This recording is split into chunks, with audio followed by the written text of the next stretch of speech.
अक्सर ऐसा होता है कि नीच लोग अपने बुरे इरादों में सफल हो जाते हैं और ठीक लोगों के अच्छे इरादे असफल हो जाते हैं। पर इस कहानी में ऐसा नहीं होता। एक बार की बात है कि एक राजा था जो बहुत ही दयालु और न्याय करने वाला था। उसकी हमेशा यही इच्छा रहती थी कि उसकी जनता खूब फले फूले और खुशहाल रहे। एक दिन अचानक उसको पता चला कि उसके राज्य की जनता दिन पर दिन कम होती जा रही है। पर यह उसको पता नहीं था कि इसका हिसाब कैसे रखा जाए। इसके अलावा वह यह भी नहीं जानता था कि इसकी वजह क्या थी। उसके राज्य के नियम और कानून सब बहुत अच्छे थे, टैक्स भी बहुत हल्के थे। उसके राज्य में पैदावार भी बहुत अच्छी होती थी। फिर उसके राज्य से लोग क्यों भाग रहे थे? इस बात का पता लगाने के लिए एक दिन राजा ने एक फकीर का वेश बनाया और अपने देश में घूमने लगा। अपने इस घूमने के बीच उसको पता चला कि एक जिन्न उसके राज्य के अलग अलग शहरों और गांवों में आता था और जहां भी वह जाता था वहां के आदमियों को। अपने इस घूमने के बीच एक दिन उसकी भेंट उस जिन्न से हो गई। वह उसको पहचान तो नहीं सका क्योंकि वह एक साधारण आदमी जैसा दिखता था। हुआ यूं कि एक बार घूमते घूमते राजा एक बंजर जमीन के टुकड़े के पास पहुंचा जो शहर से कुछ दूरी पर था। वहां उसने एक आदमी को घुटनों के बल बैठा देखा।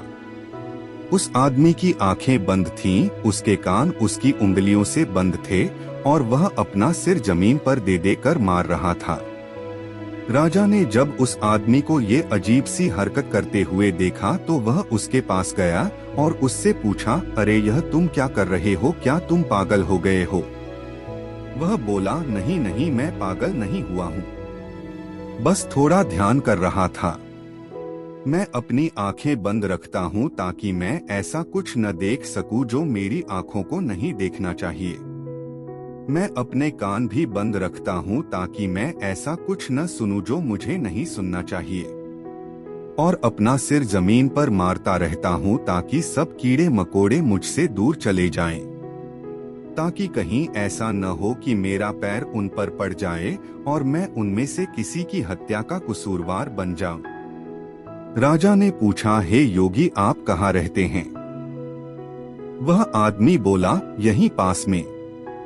अगर तुम्हारे पास कोई खास काम करने के लिए नहीं है तो मेरे साथ आओ और मेरे घर चलकर रहो। मुझे मालूम चल गया है कि तुम भी कुछ ऐसे ही आदमी हो जिसका मन इस दुनिया में नहीं लगा हुआ।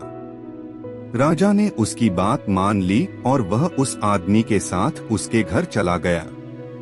घर पहुंचकर उसने अपनी पत्नी को थोड़ा गर्म पानी लाने के लिए और उससे अपने मेहमान के पैर धोने के लिए कहा।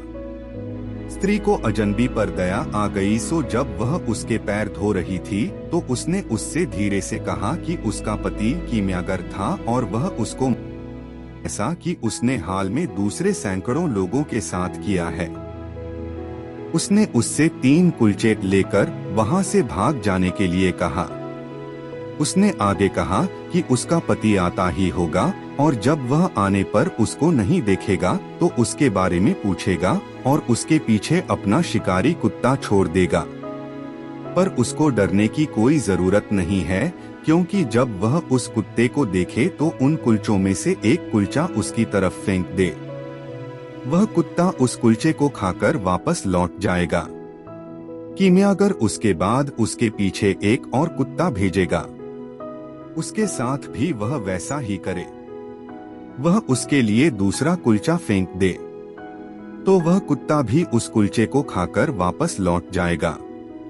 इसके बाद वह एक तीसरा कुत्ता उसके पीछे भेजेगा, उसके लिए वह तीसरा कुलचा फेंक दे। तब तक वह शहर पहुंच जाएगा और वहां वह कुत्ता उसका कुछ नहीं बिगाड़ पाएगा।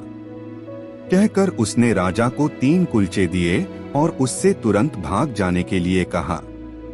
राजा ने उससे वे कुलचे लिए और वहां से जितनी जल्दी हो सकता था उतनी जल्दी भाग लिया। जल्दी ही उसने देखा कि एक कुत्ता उसके पीछे दौड़ा आ रहा है। उसने तुरंत ही एक कुलचा अपने पीछे फेंक दिया। वह कुत्ता कुलचा खाने में लग गया और राजा आगे भाग लिया। इसी तरह दूसरे और तीसरे कुत्ते के साथ भी हुआ। वे तीनों कुत्ते इतने भयानक और खूंखार थे कि अगर राजा ने उनको कुलचा न फेंका होता तो वे उसी को खा जाते। शहर पहुंचकर वह अपने महल गया और अपने शाही कपड़े पहन लिए।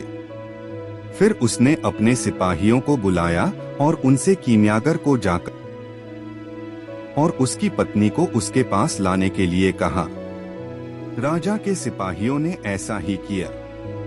इस तरह कीमियागर और उसकी पत्नी को राजा ने अपने जनान खाने की देखभाल करने वाला बना दिया।